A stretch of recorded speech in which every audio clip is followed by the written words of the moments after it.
Chapter 65 Battle. Isabel's eyes glowed orange. Fireballs lit in her hands.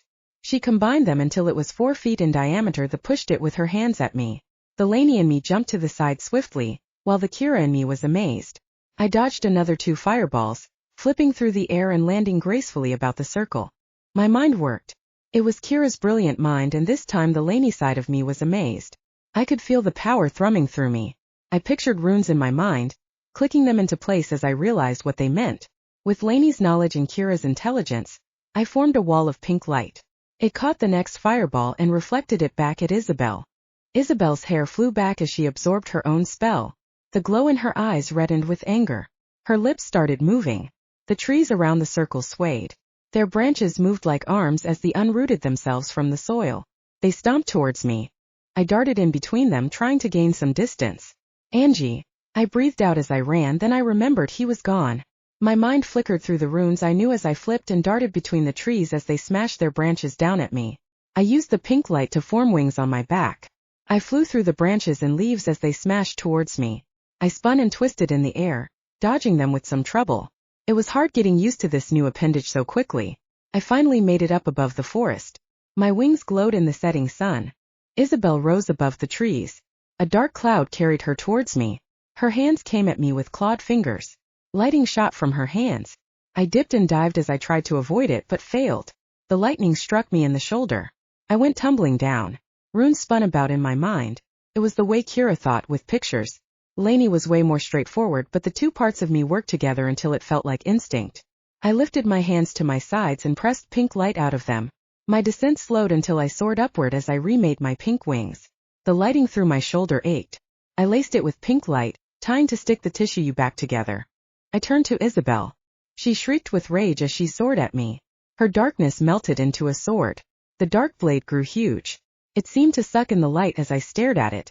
It looked familiar. Memories flooded my brain. This was the sword Kira had liberated. This was the night sword. And now Isabel had it. I whipped my hand to the side. The Aurora sword climbed up my skin and snapped to my hand. It grew to 3 times the size as me, yet it still felt lightweight like a blown-up toy sword. It was far from that, though. I could feel the power of it surging through me. I sent my own power into it until I couldn't feel where it ended, and I began. The silver blade flickered with rainbow color as I leveled it at Isabel. The Lanie inside of me surfaced. I swapped in clashing weapons with our mother. The hatred in her eyes shocked me. I slashed and parried as all that rage came full force against my weapon. She pressed me back. The trees below thrashed their branches in my direction as I flew through the air. We clashed and parted again and again, neither of us giving ground or air for that matter. Remy! Isabel shrieked. Remy's shadow coalesced in the setting sun. He hovered to the side of her. A darkened cloud beneath his own feet kept him aloft. Aid me! I saw him squeezed his eyes shut as I blocked a hammering blow from Isabel. Remy! You're under contract. Remy's body jerked like he was being pulled by an invisible force. He flew at me from the side as Isabel lunged forward with the dark blade. I sent a bullet of pink light at him, knocking him askew. Isabel and I clashed once more, throwing each other away and diving back again. Remy came up again. I held my hand out in his direction, but instead of me diving towards me, he shot towards her. Lightning burst from Isabel's hand at him along with a scream of rage. I took the moment to slice at her arm with my sword. She flew backward. Remy's scream filled the air as he tumbled down towards the angry trees. My eyes watched him disappear in horror. After my momentary lapse of concentration, an arm came about my middle. I yanked against the pull, but I couldn't get away from the strong arm. Isabel came at me, sword aloft in both hands. She came down hard like she would slice me in 2. The edge of the sword cut into my shoulder. Ice-cold pain lanced down through me, ripping that warm happiness away like a poison. Power burst from me like a nova, pushing both of them away. I watched them tumble as they lost their control. My left arm hung limp. The black and white spiral on my arms pulsed. This was it, this was my chance. My wings carried me forward.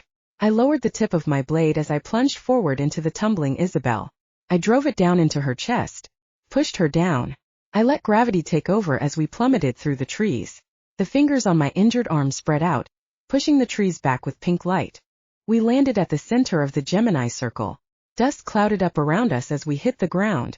My sword drove through her shoulder into the dirt, pinning her in place. My knees landed hard on the ground. Black blood oozed up through her white shirt. Ungrateful daughter. You never were good enough, she spat.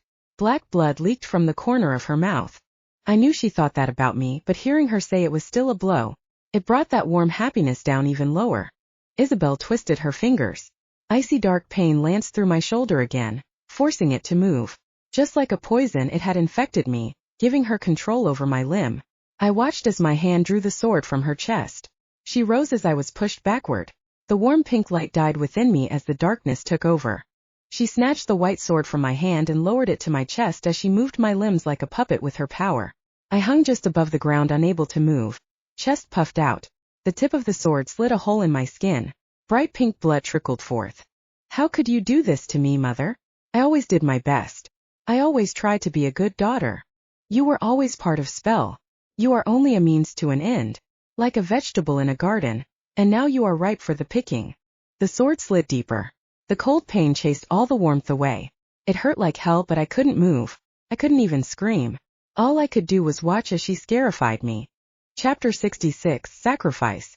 A dark blur coalesced in front of me. Another of brilliant white light landed behind Isabel. Remy pushed me backwards off the invisible string. His eyes flared with pain as the sword drove through him. I screamed as I fell backwards.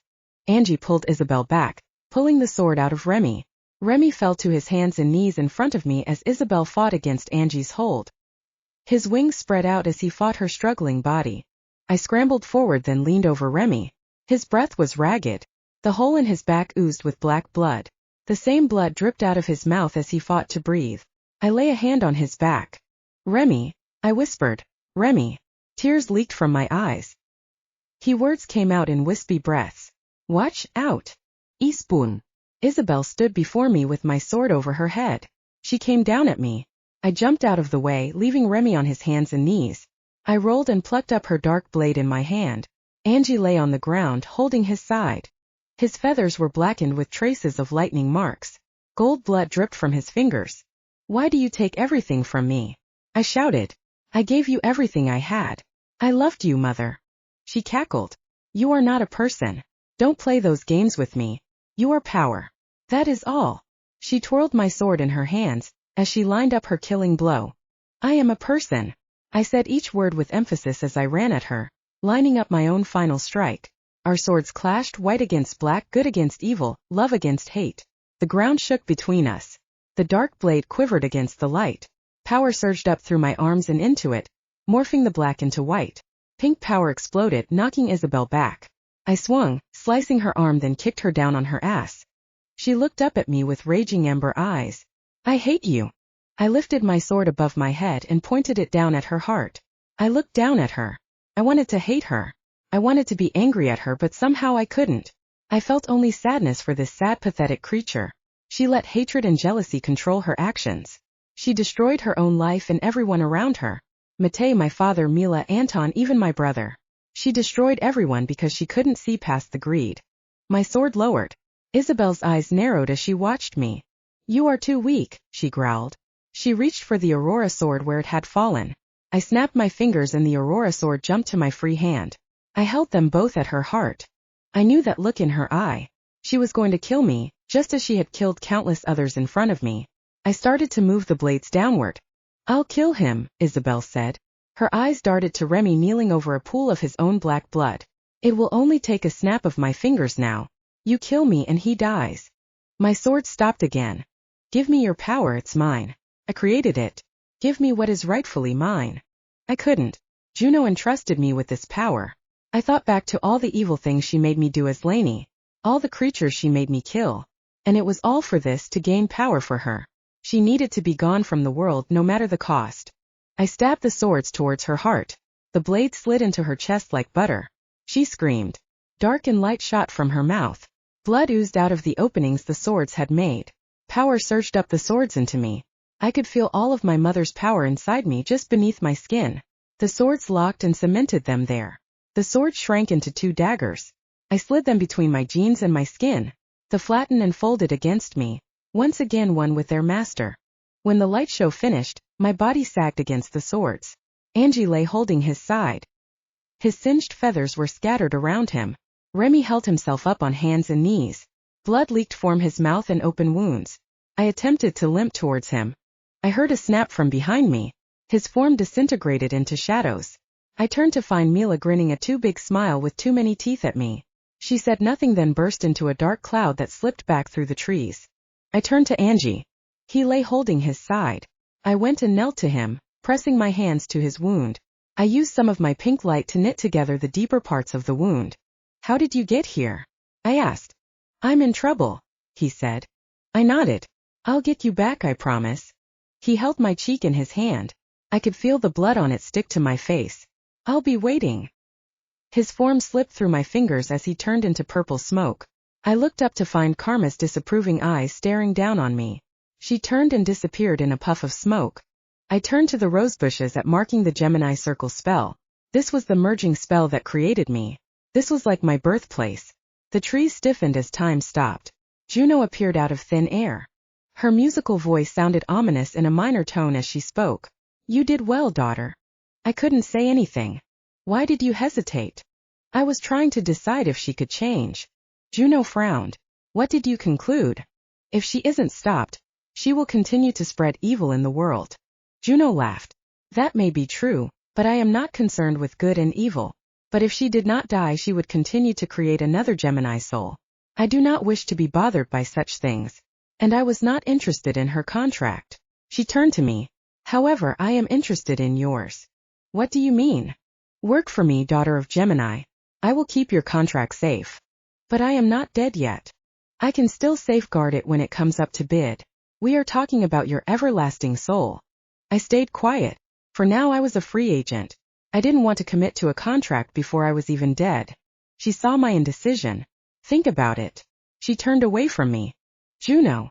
I asked. Her delicate features looked back at me. Who am I? Am I Kira or am I Lanie? I looked down at the black and white spirals on my arms. I had Lanie's tattoos on the inside of my right arm. I looked back up at her. She shook her head. You are neither and you are both. Before she could turn away, I blurted out. Will you name me? Her smile was warm and rich. Daughter of Gemini, it is the right of the goddess to name herself. My mouth worked seeking words I did not have. My mind caught on the word goddess. Use your new power wisely, she said as she faded from view. I stood in the middle of the nexus point in the dark all alone. I finally felt whole, but I had lost everything to Chapter 67 Bar. Book 2. I twirled the cherry in my drink around with my straw. The thumping beat filled the bar, drowning out most of the conversations around me.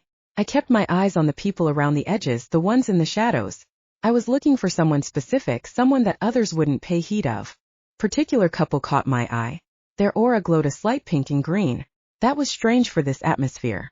They were close enough in their auras to warrant a match, which is what I was looking for. I finished my drink and called for another. Just as the second one arrived, their auras twisted with a purple glow, bringing on a perfect match. My eyes darted around the room. He must be here.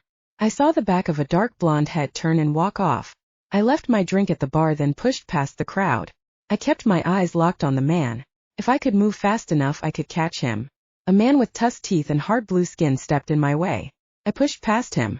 He grabbed my arm and spun me around, tearing my eyes away from my target. What's the hurry, little lady? The orc asked. I went to pull my arm away, but he didn't let go. I realized I had initiated the contact by trying to push past. He thought I was flirting. I dropped my eyes. I'm sorry, I didn't mean to. I murmured weakly. He practically threw my arm at me. Orcs didn't find meekness attractive. That one I learned directly from my Lanie side. I quickly slipped through the crowd towards the door on the side. I hoped I wasn't too late. I reached the outdoors. The air was cool with the fall season. The smell of cigarettes filled my nostrils as the smokers stood around, chatting quietly amongst themselves. My eyes flicked across the parking lot to the alley. I ducked my head to avoid any looks while my feet carried me there. As I entered, I heard a flutter of wings above my head. I looked up just as the tips of some angel wings disappeared from view. Shit, I spat. Kira. A man asked from behind the shadow of some crates. Anton. I responded. He stepped around the crates. A girl clung to his waist. He wiped his face with his sleeve. What are you doing here? I looked him up and down, and then his date. I knew what he was doing here. After his dad and his sister died, he'd turned into quite the incubus. Sorry dude, my bad. Just out for the night, I answered. The girl pulled at Anton's sleeve. Oh yeah, right, this is Maisie. Marcy, she corrected. Marcy, that's what I said. I jerked my head in a nod and a fake smile for a half-second in greeting. I didn't even bother learning their names. He ran through them like magazines. I turned to leave. I didn't care if I was rude. Anton wasn't exactly polite to me. Hey wait, can you give us a ride home? I kept walking. Kira. I continued around the corner. He found his own ride here. He could find his own ride home. I wasn't his babysitter. It was hard enough trying to get him to pay rent. I wasn't wasting any extra time on that worthless loser. I rounded the corner to the back parking lot. He was here once. He wasn't going to come back anytime tonight. What a bust. A gang of biker dudes hung out by their motorcycles. The orcs, giants, and humans stood watching me. I wondered if the humans, at least I suspect they were humans, knew they were hanging out with creatures that weren't what they seemed. I went to walk past them, giving them a fairly wide distance. Apparently, I hadn't given them enough space. They eyed me as I walked and started to close in. I sidestepped more, heading to my car. They surrounded me. I stopped and stared at one of the orcs. There was no point in being polite. They obviously targeted me, so I just stood tall, waiting for the leader to approach. Where's Matei? He asked. He was a tall orc that looked down on me as he pushed his frame into my space. I don't know, I lied. I knew he was dead. It wasn't my fault. Well, it probably wasn't my fault. I didn't kill him, but my very existence is probably what got him sacrificed to bring my mother back from limbo. I mean, it's not like I did it. The orc didn't seem to like my answer.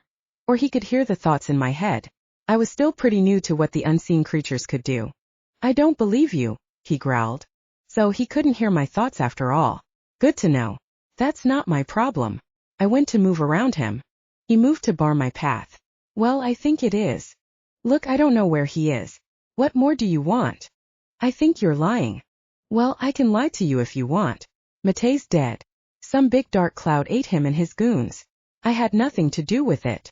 I think you killed him, he growled. The orc eyed me, then pulled his fist back and slammed me in the jaw. I saw it coming just enough to pat it with a little bit of energy. I reeled back from the blow. It hurt like a bitch, but it could have been worse. Orcs hit like a semi-truck.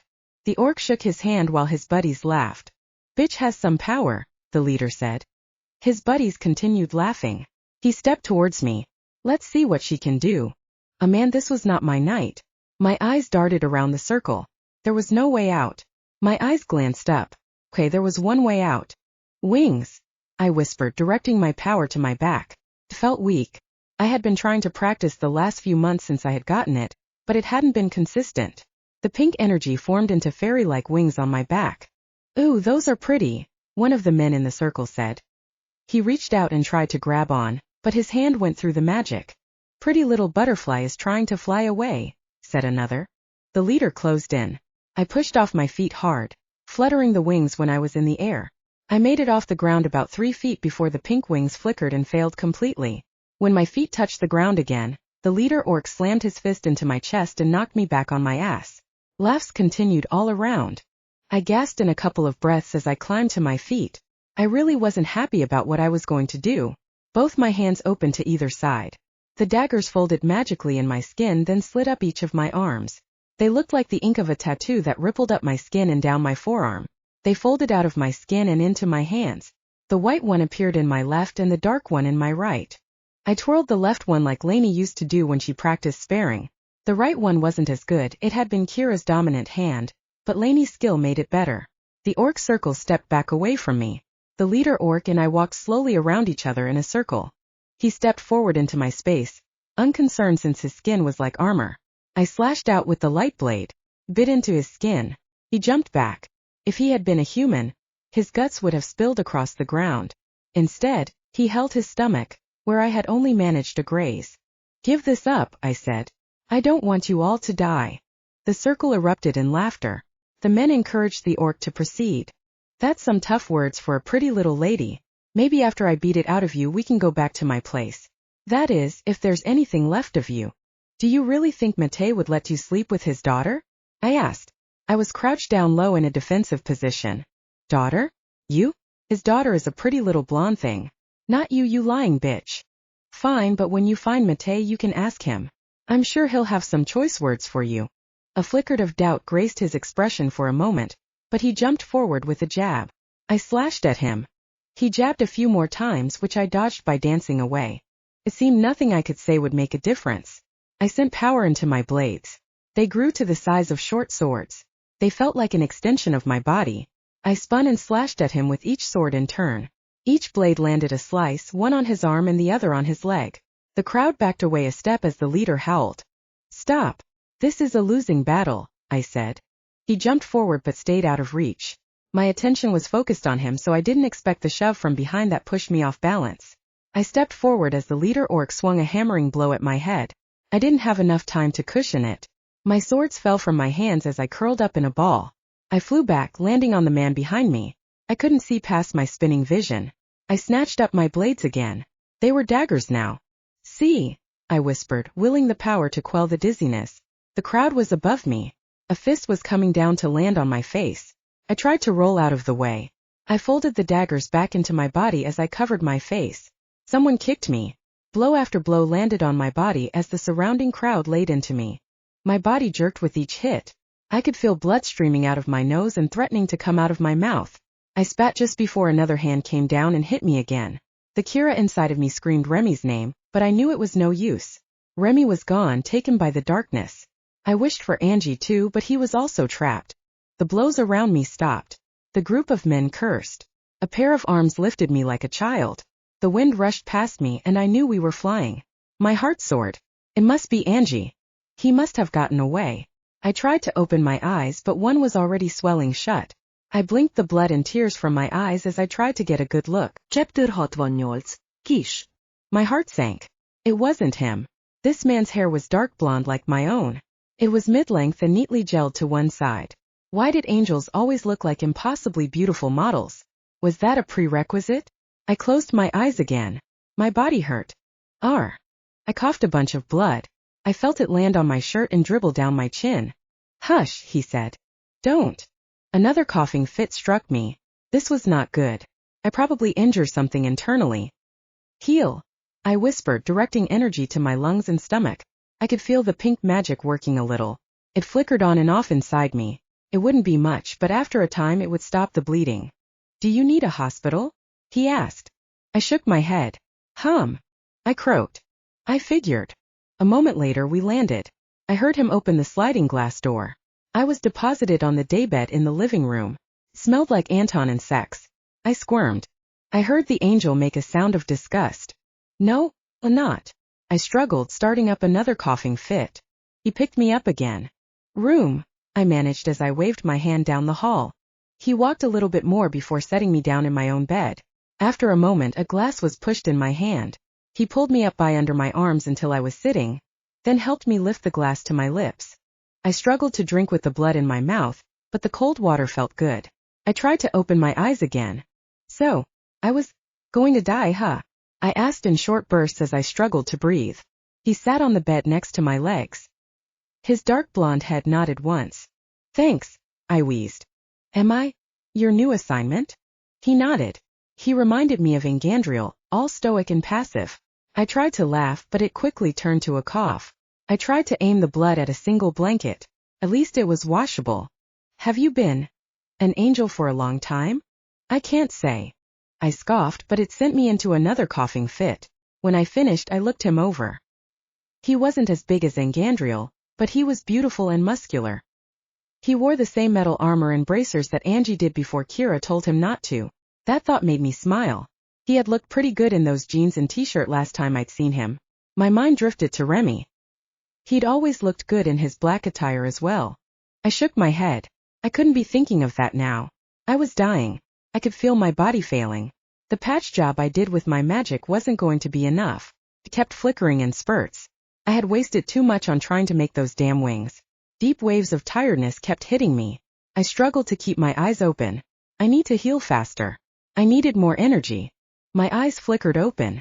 The angel in front of me had a powerful white aura. I could almost taste it. It was like whipped cream. I wondered if there was a way to borrow some of it. I opened my palm, but I couldn't seem to siphon any of it. A bit of Kira's memory flashed before me when she'd seen Matei try to use a woman to heal him. I wondered if that would work. "Hey, do you think you could kiss me?" I asked. I struggled to keep my eyes open. I'm sure I wasn't a pretty sight. His eyebrow arched so high it disappeared into his hair. I need energy, I whispered. I felt his weight shift across the bed towards me. My hand lifted to his chest. The metal breastplate was cold beneath my fingertips. The memory of how Remy felt beneath my hand flickered through my mind. I pushed that loneliness aside. I had to focus. I felt warm lips press against mine. I could feel his shiny white aura around me. It was full of power and strength. I slipped my tongue between his lips and pulled in his energy. It started working. As my mouth moved against his lips, his arms came up around me, pressing me closer to his chest. The metal breastplate was uncomfortable and cold against through my shirt, but the taste his tongue was sweet. I sucked at his aura, then directed that energy down into my stomach and lungs. I lined the organs with fresh power. Slowly I started to feel better. His kiss grew more demanding. His hand slid down my back to the curve of my waist. I tried to slow the kiss to restrict the pull of energy, but he didn't stop. I was draining too much of his aura. I couldn't stop the pull. At this rate, he'd be the one passed out in my bed. I pressed my hands against his chest to push him away. His hands gripped my waist tighter, but not enough to hurt. He pulled me onto his lap as his tongue danced across mine. I didn't really want this to stop, but I knew I needed it to. I knew he was no longer in control. I pushed hard against him, forcing my lips away. Stop! I trickled energy into my command. His eyes opened. His fingers released my sides. His mouth tried to form a question, but it was like he couldn't decide on the right words. I took his hands in mine and gently pushed them away. I scooted back on the bed off his lap. The armored skirt wasn't doing much to hide his hard-on. I placed my hand on his forearm. It's all right. I think there is more to being a succubus than I realized. I've never done that before. Did it help? I nodded. Yes, thank you very much. I'm sorry. I pointed to his skirt. I didn't realize it would be so powerful. He pressed his skirt down with one hand. I thought I almost detected a hint of a blush there. It's fine, but let's not do that again. I think that's a breach of my contract. I smiled. Don't worry. I won't make a habit of that. But you did save my life. I'm pretty sure that's part of your contract. He nodded slowly as he thought it through. I relaxed against the pillows. I could feel the new energy working at closing the internal wounds. The coughing had stopped. That was a good sign. I watched this new angel in front of me. I could see him taking deep breaths as he tried to get his body back under control. I brought a slight smile to my lips. I'd never used this succubus power before. It was kind of fun. What's your name? I asked. Sandriel. You guys all died and became angels, right? So they must give you these names. He nodded. What was your name before? I asked.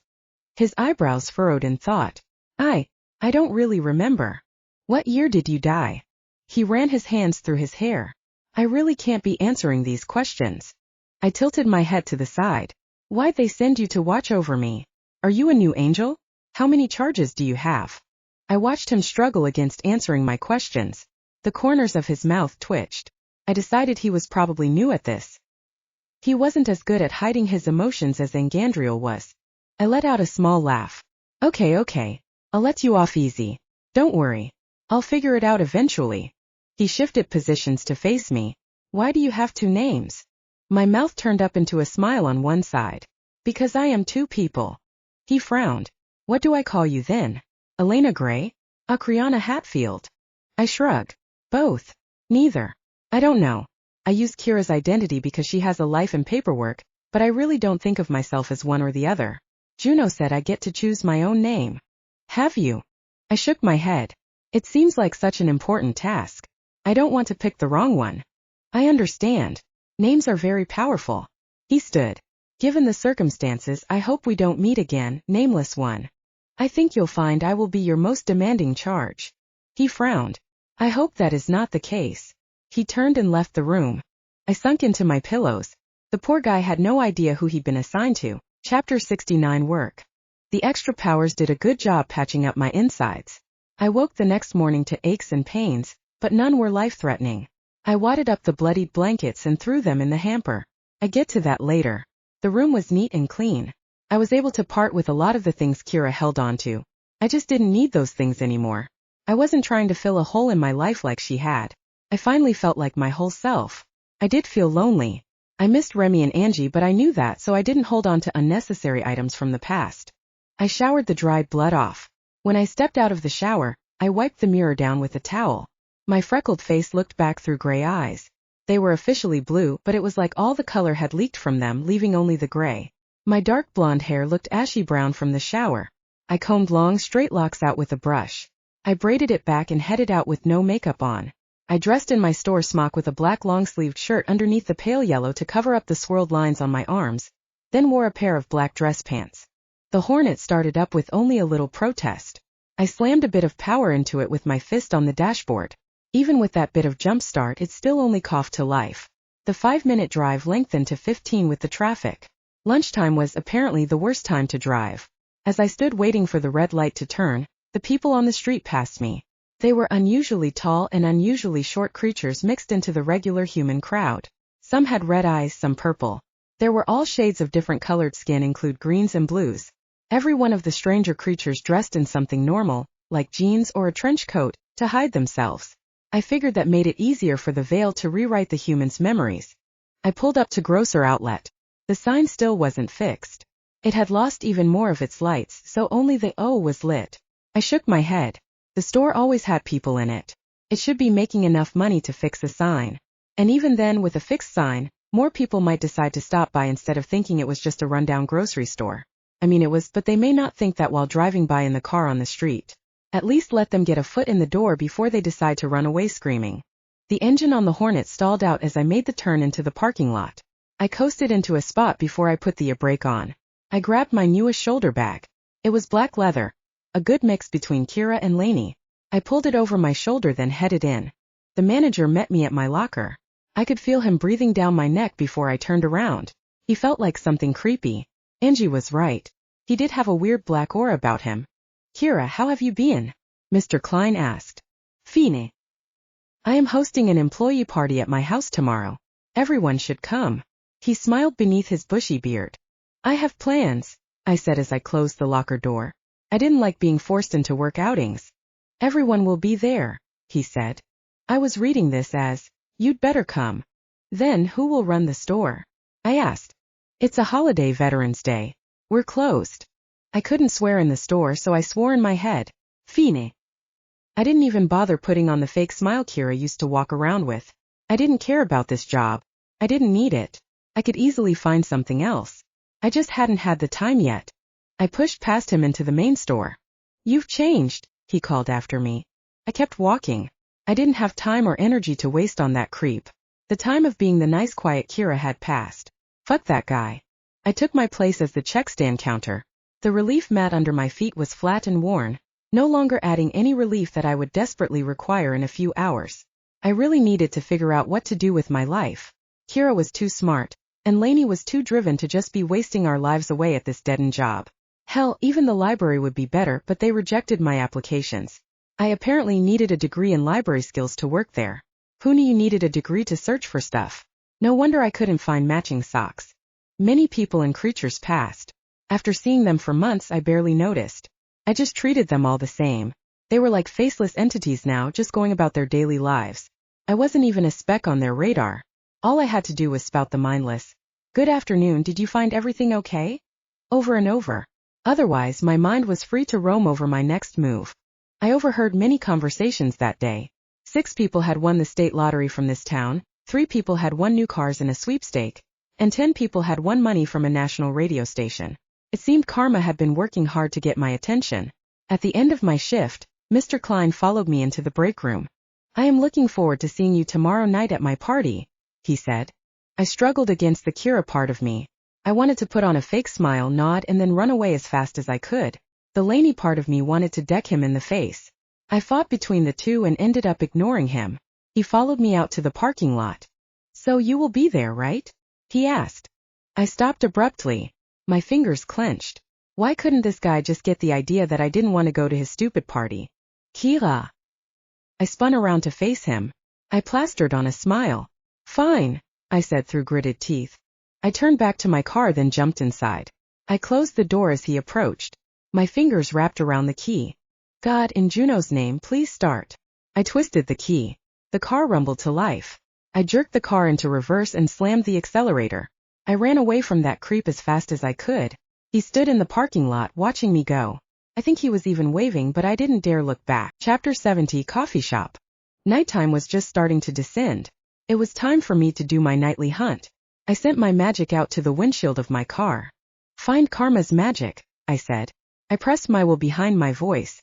Puffs of purple smoke popped up on the windshield, indicating all the places Karma was working her magic.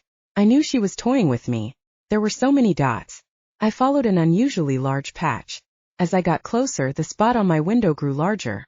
I pulled into a parking lot of a coffee shop. It was one of those late-night ones that had live music on the weekends.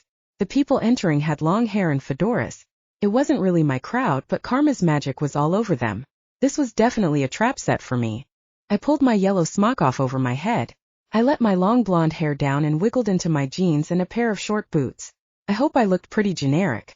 I dabbed on a bit of makeup, just some eyeliner and mascara, then left my tote in the car. Hide, I said as I folded my car keys into the skin of my wrist with a small spell. I like to go into these places empty-handed. I locked the car on my way out. Not that anyone would want anything to do with my car. I looked around. All the cars around looked to be either eco-friendly or expensive. Mine definitely didn't fit into either of those categories. A few cool cats stood outside the coffee shop sucking on those brown clove cigarettes. I kept my head down as I pushed through the front doors. Nothing to see here, fellas. The coffee shop was dimly lit. There were couches and chairs spread all around with no order to them. It was like a ridiculous maze to get to a counter. One where you ended up invading others' personal space or sticking your butt in their face just to get through. The live music coming from the opposite corner was almost intelligible, with a guitar drowning out any of the words I could have made out.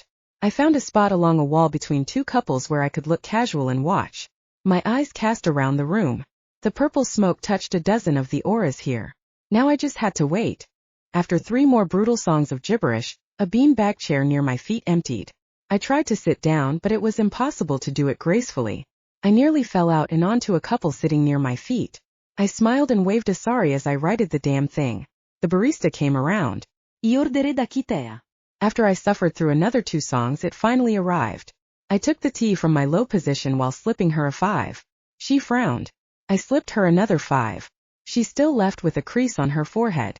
Who knew flavored hot water was so damn expensive? I knew Karma was jerking me around. This was the absolute worst torture I could think of. This was probably my own personal hell. Just as the barista marched off, I caught a pink and purple tinge fled a nearby couple. A slightly see-through arrow stuck through the 2 of them. My eyes snapped across the room. There he was. All 6'4" of him. His hair was cut short. He wore some sort of toga draped around his shoulders and waist. To top it all off, he had arrows with little hearts strung to his back. God damn it. He started to turn away. I struggled to my feet. The tea spilled as I battled the bean-bag chair for my freedom. Half the tea spilled down my front, scalding my belly and thighs. I was just lucky I missed the people on the floor around me. I dodged the seated crowd as I ran after him. I only managed to hit 3 tables on my way out. Those bruises on my thighs were going to be pretty. I stumbled through the glass door into the night air. Just the pink tip of an arrow disappeared around the corner. I sprinted after it. Angie, I called just as I turned the corner. His wings spread just as he was about to jump. His head turned. The look on his face killed me. Run, he said. He sprang into the air, disappearing with incredible speed. I looked up after where he had been. A single white feather floated down towards me. It landed in my hands. I crumpled down to my knees on the sidewalk. I'm sorry. Cried out. Angandriel, I'm sorry. The look on his face killed me. He was so sad, so broken. Karma had broken him. And it was all my fault. I had to figure out how to get him back. I had to beat her at her own game. I knew what she was doing too. She was torturing me. This was her idea of fun. Now I just had to figure out how to turn it around on her. Motorcycles revved behind me. I squeezed my eyes shut. Not this again. Hadn't these guys gotten a clue? I couldn't help them. Hide, I whispered as I wrapped the feather into my skin.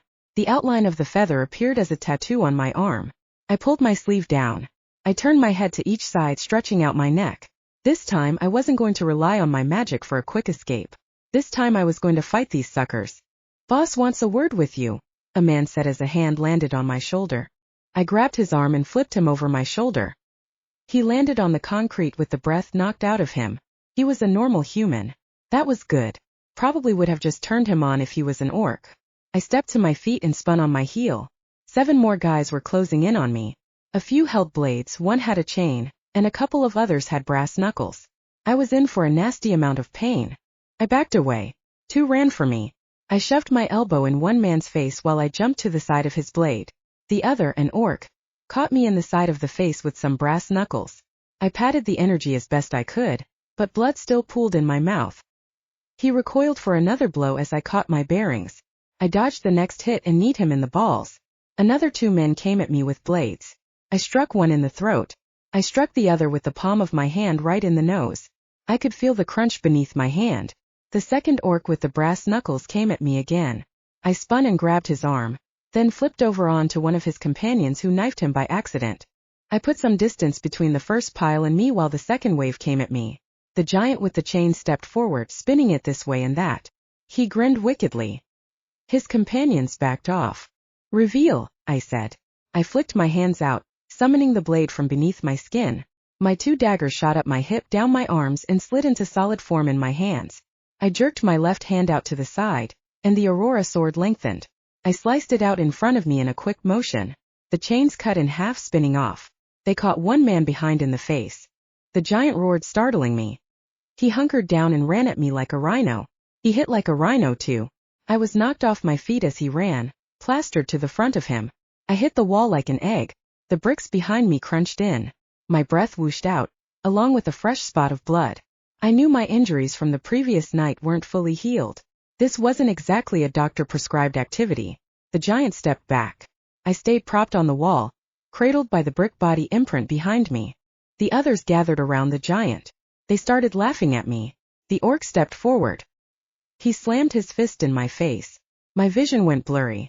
I could feel hot blood trickling down a cut in my forehead. I said, "The boss wants to talk to you," he snarled. I spat at him. I couldn't really see him, but I was pretty sure I hit him. He smacked me with an open hand. "Bitch, I'd like a piece of that ass. You're tough for a human." Hands wrenched me from the wall. I kicked and fought. I think I got someone in the knee, but I was quickly pinned down and tied up. I tried to scream, but someone gagged me. A man marched me along behind a few of the others. I pushed magic to my fingertips. Even though I was gagged, I could still get air out. "Ignite," I mumbled through the cloth. The pink magic flickered up.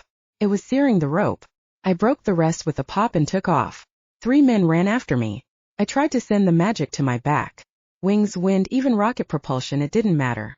I needed something to escape. I made it back to the entrance of the coffee shop, but everyone was gone. A boatload of bikes hung out around the motorcycles. I skidded to a stop. They looked at me. The group behind me closed in. A blow to the head to Chapter 71 Mate. My neck ached. I was sitting in a chair with my hands and feet tied. My neck hung in front of me. My face felt swollen and sore. I opened my eyes slowly. I lifted my head carefully on my aching neck. The bar around me looked familiar, but better than the last time I left it. A few men stood around, drinking and whispering. An orc noticed me and stood. He approached me with heavy footsteps like he was made of 2 tons of rock. He stopped in front of me, towering over me as he looked down. "Where is he?" "I don't know." I spat each word at him, breaking it down since his simple little mind couldn't seem to understand. He gripped my chair and rocked me back to see him better. His tusked teeth were so close to my face, I feared they would scrape my cheek. His breath smelled like meat.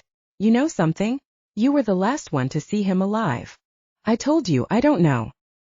His golden eyes stared down at me. "Walk me through it.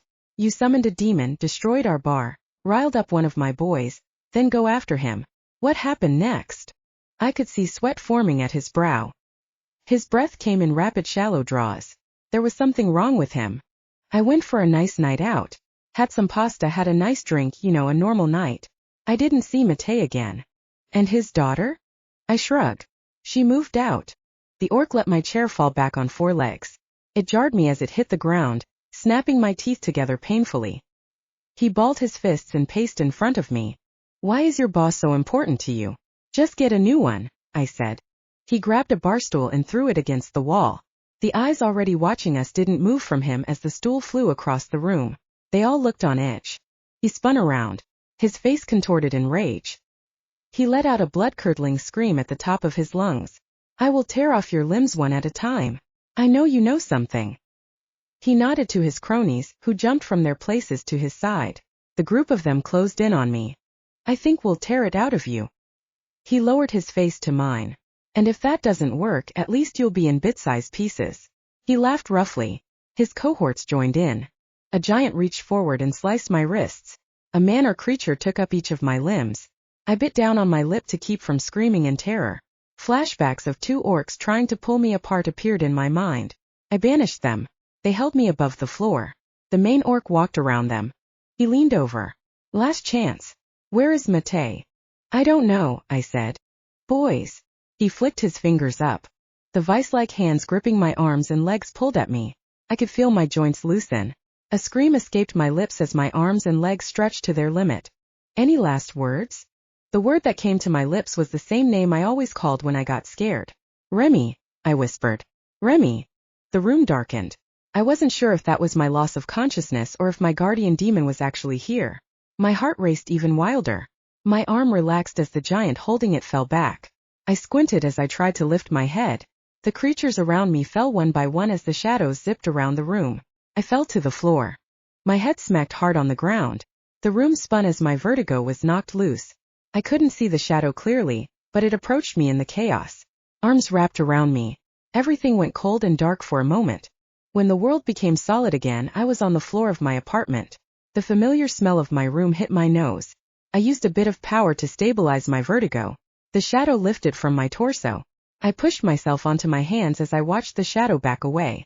Wait, I said to the retreating form. It wasn't him. The figure was feminine. Who are you? Your guard. My guardian demon, yes, I got that, but who are you? What's your name? I used a bit of my magic to push the light on in the room. She turned with her head cocked to the side like she'd never heard that question before. She had a heart-shaped face with long brown hair and dark brown eyes. You won't remember. My sigh was long and loud. It made her turn all the way around. I will. I'm outside of the veil. I'm mixed up in all this craziness. Don't treat me like your other charges. Her eyebrows furrowed. Why do you think you just got me as a charge? Something happened to my last guardian demon. But you're human. Not quite. Actually, I don't know what I am. So, your name? Natalia, she said hesitantly. And did you just get assigned to me? She cocked an eyebrow at me. Are you going to feed me the line? I deepened my voice. I can't say. I can't interfere. Her mouth quirked up in a smile. I like you. I chuckled. You'd be the first. I pushed my hands against the floor to sit up further. Natalia stepped forward and grabbed me by the arm to help me sit up. I sucked in a breath as sharp pain from the torn muscles rippled up my arm. She released me quickly, assessing my reaction, then lifted me from the torso onto the bed. Better? She asked. I scrunched up my face as I thought. Maybe. That's 2 times in 2 days I've been near death. Did your angel save you yesterday? I nodded. He's new. I smiled, touched my lips as I remembered him. A good kiss or two. Natalia frowned. I waved my hand.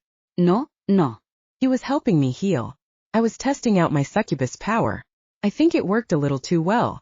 Succubus. She whispered. What are you? I shrugged.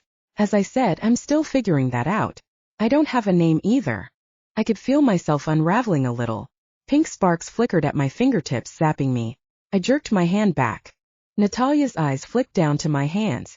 Are you okay? I plastered on a smile. I suddenly felt like I had told her too much. I'm fine. All right, I'm good. My muscles are a little sore, but I'm alive. Thanks for saving me.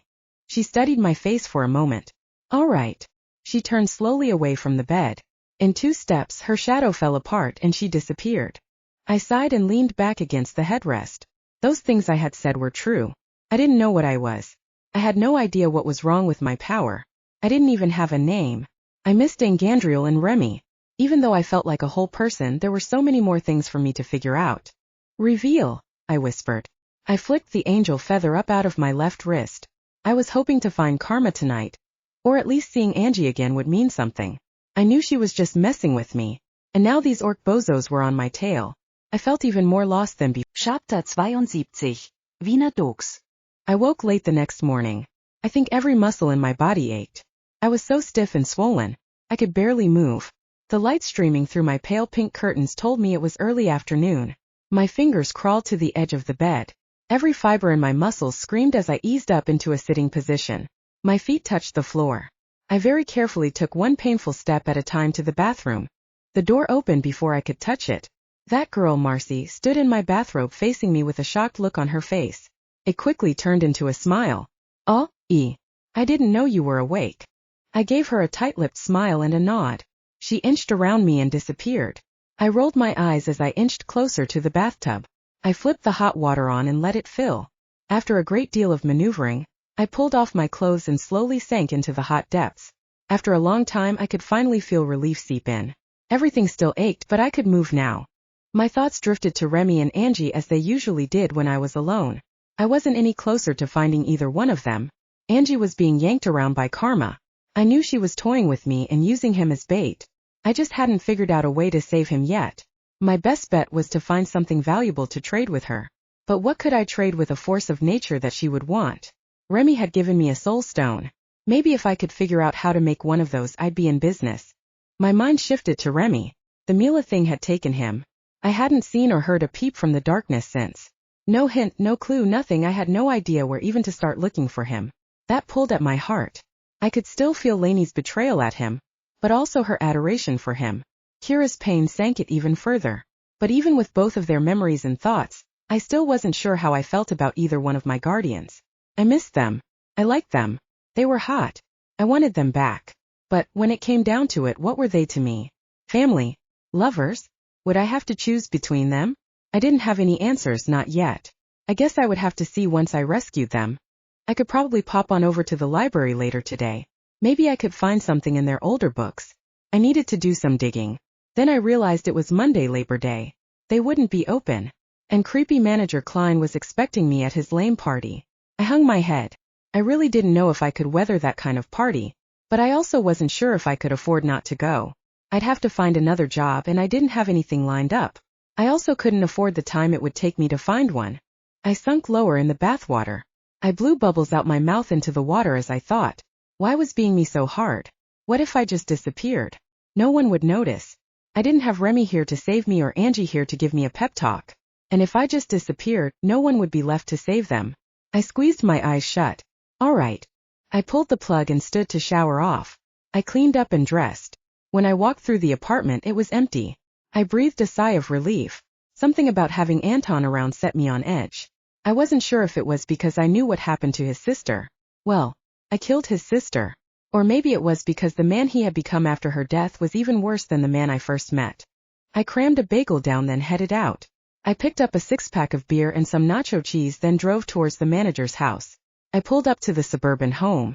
There were already 5 cars parked in the street. I stepped out with my bag of goodies.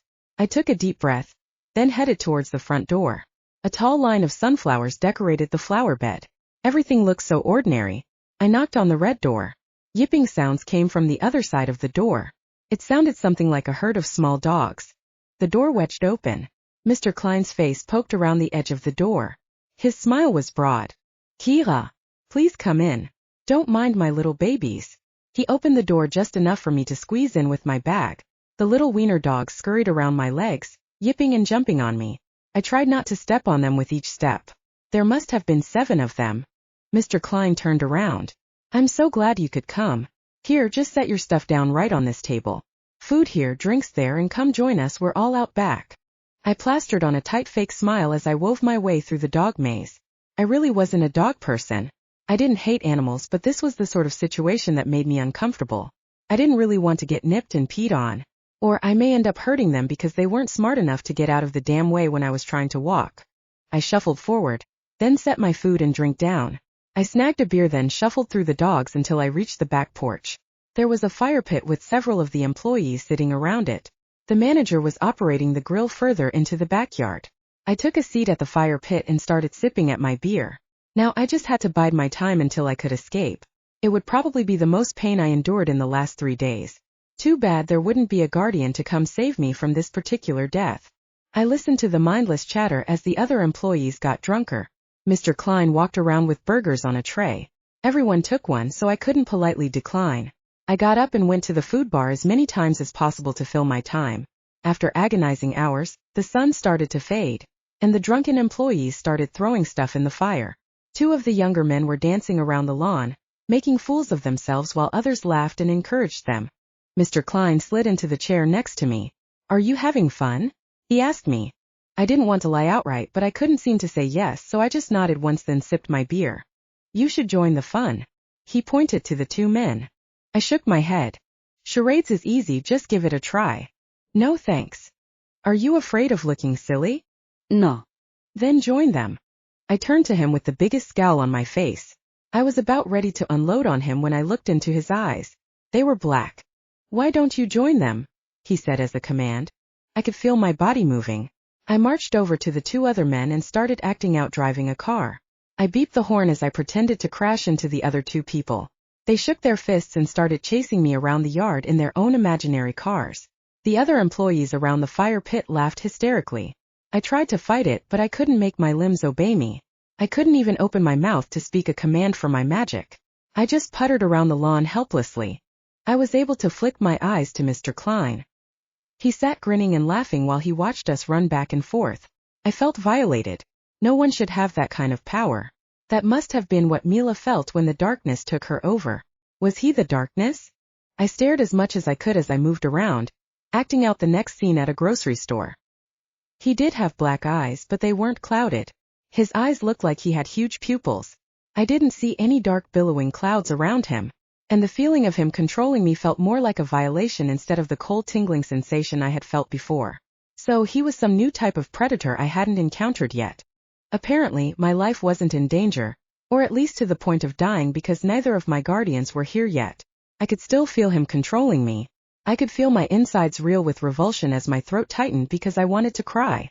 It felt like a complete and utter violation of my being. I fought the feeling. I needed to concentrate. I needed to figure out how to get out of this situation. I occupied my mind by watching the other actors. I was trying to decide if they were doing this of their own volition. Their movements were smooth, not jerky, but I didn't feel that way either. Their faces looked happy. I really couldn't tell if their eyes were saying otherwise. They seemed to be into it. Maybe it was more like hypnosis and I was just more aware of it. Or perhaps they were actually dying on the inside like I was. Either way it had to. Chapter 73 Puppet. I bumped into one of the other actors with my fake grocery store bag. I pretended to drop my invisible groceries all over the floor and bent to pick them up. The other actor tripped over me backward, causing me to flatten against the grass. It was a typical improv show and had the audience laughing. Mr. Klein seemed to be enjoying himself. I wondered if he'd be laughing when I was done with him. I drew on my inner power. I could feel the three demons' powers under my skin easily, but the pink god power was like a short-circuiting battery. It would come in powerful surges but not a steady stream. It made it very hard to control.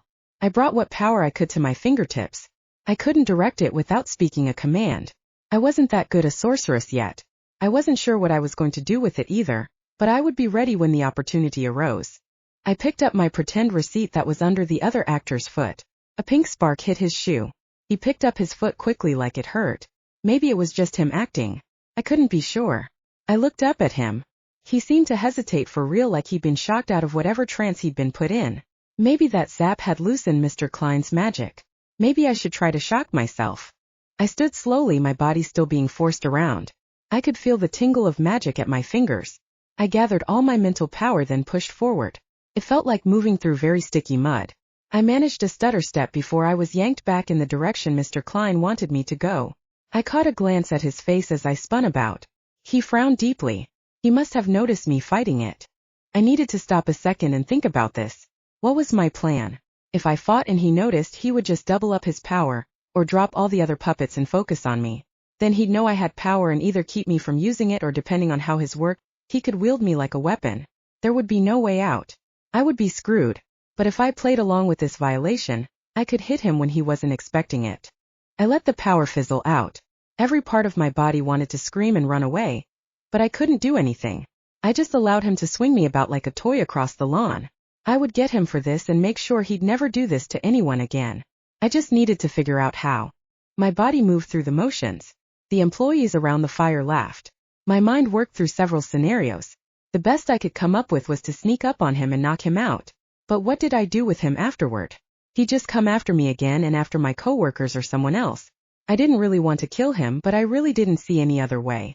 Finally, after 3 more painfully humorless scenes, I felt his magic recede. My body relaxed but my muscles shook.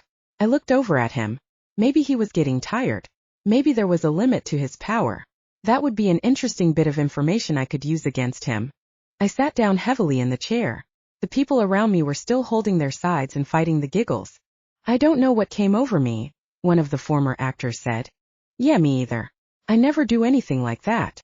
But I was pretty good though. Others chimed in with laughter and words of encouragement. I plastered on a fake smile. I watched Mr. Klein's face out of the corner of my eye. He was watching me intently. Yeah, we were pretty funny, I said. I tried my best to throw out a convincing laugh. I really shouldn't have tried to fight him. It seemed like he suspected something was amiss with me. It seemed like he was paying even more attention to me. I removed myself from the chair. My limbs ached. I wasn't planning on doing so much moving, and now the previous day's injuries were starting to catch up to me. I limped to the bathroom. Only 2 of the dogs followed me. I shut them out. I stared in the mirror. I wondered if my new guardians would come when I called. I might as well try. Sandriel. I waited. Nothing happened. Natalia. I looked at myself in the reflection. The freckles on my nose stood out. My dark blonde hair was matted with sweat, and I looked a wreck. Come on. Anyone, please. I'm pretty sure this guy is a bad man. I need to know what to do. I waited longer. Fine. I'll just kill him. I'm sure that will either put me more in the good or the bad, but either way someone is losing, and I am blaming it on you because you won't help me. The shadows coalesced behind me. My heart jumped at the familiar sight, but when the figure solidified, Natalia's dark eyes stared back at me through the mirror. She crossed her arms while standing very rigid. I wondered if she had been a soldier in her past life. A soldier with an attitude, maybe. I don't like being blackmailed, she growled. I shrugged. What do I do? This guy is a creep. Do I kill him? What's he doing? Aren't you always watching? She narrowed her eyes. I could see her wanting to say that favorite line. I lifted my hand. Yeah, you can't say. But seriously, he's controlling us like puppets. How do you defeat a man like that? Her face grew down in a frown. I spun to face her. Please? Do I just kill him? Should I even do that? What if I can't? Perform. I didn't mean to kill Mila, and well, Isabel was trying to kill me, so that was self-defense. Is killing a bad guy a good thing or a bad thing? Natalia just glared at me. Fine. I held out my palms. Reveal. My daggers rose from my skin and slid into my hands. I turned to the door. Natalia just stood with her arms crossed. Are you just going to run out there and kill him in front of all those people? The veil will rewrite their memories. That's not always a good thing. You could easily be rewritten as the cashier clerk that went psycho on her boss. I paused. I guess that's true. So I shouldn't kill him? So you should probably come up with a better plan. Maybe a longer plan? Is there any reason to strike right at this moment? Does he suspect you? I think he does. Then wait. Plot something more vengeful. Make him suffer. The way she said it sounded like she had experience. A smile touched my lips. What were you in your past life? She just stared at me without answering. Don't worry. I'll find out eventually. I closed my fingers around my daggers. Hide, I whispered. The blade slipped up my sleeve and back as tattoos on my arms. I stepped out the door and stood face to face with Mr. Klein. Who were you talking to? He asked. I hesitated. Why are you waiting outside the door? I have to use the bathroom.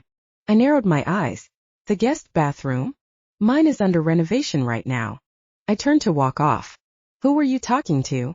He repeated. I was on the phone. It's a private matter. I turned quickly and tried to walk away. 4 of the dogs dashed around my feet, making me have to do some awkward leaps and stumbling steps to get out. I heard the door close behind me. I sighed in relief as I found my seat around the fire again. It looked like a few of the employees had left. That seemed like a good sign. I snatched up my purse and headed to the door. If I was quick, I could get the fuck out of here. I was almost safe. I was almost at the front door. Just as I opened it, Mr. Klein called from behind me. Kira, leaving so soon? I plastered on a smile. Ah yes, I promised to feed my friend's dog on the way home. I can't be late. He smiled easily. Right. Okay. Well, see you at work tomorrow. You'll be closing again. The way he said it was a question but wasn't really meant as a question. I nodded. Right. Okay, bye. I threw myself out the door and hurried back to the Hornet. It was all I could do to get the door open. Mr. Klein stood at the door with his 7 wiener dogs around his feet. He waved and smiled at me as I drove off. I was just happy I got the damn car to— Chapter 74. Conflict. I slammed my foot down on the accelerator. The Hornet pulled away from the suburban house choking on its own engine. I prayed to whatever God that would listen that it would just keep going. It stalled out. I whispered a few words of the spell to see karma's magic. The car itself filled with purple smoke. I waved it out of my face. Mr. Klein stopped his waving. He started heading towards me with a big smile on his face. I turned the key, praying to karma this time to please let it start. I zapped it with a bit of magic, but the damn thing still wouldn't turn over.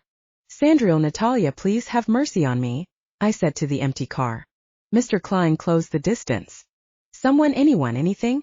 Please get me out of here. A slew of motorcycle engines rumbled from behind me.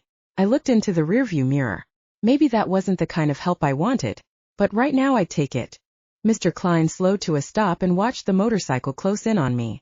The leader orc pulled his helmet off as he slowed to a stop behind my car. He stared at Mr. Klein, who glared back. I had never seen him look so pissed off. The orc seemed almost scared. He jammed the helmet back his head, then revved the bike's engine. The other motorcycles joined in until the air filled with their noise. They took off around my car, leaving me alone. As their engines faded, the surroundings became very quiet. I jumped at a knock on my window. Mr. Klein was smiling and waving at me. Shit. I rolled the window down a crack. Car trouble? He asked. Oh, it's fine. I just need to let the engine rest for a minute. Why don't you come back in while you wait? Oh no, really. It will just take a minute. I really do need to get going home. To feed your friend's dog. Right. There was an awkward pause. I knew he saw through my lie. Damn. I could drive you, he offered. Oh no. I wouldn't want to take you from your gathering.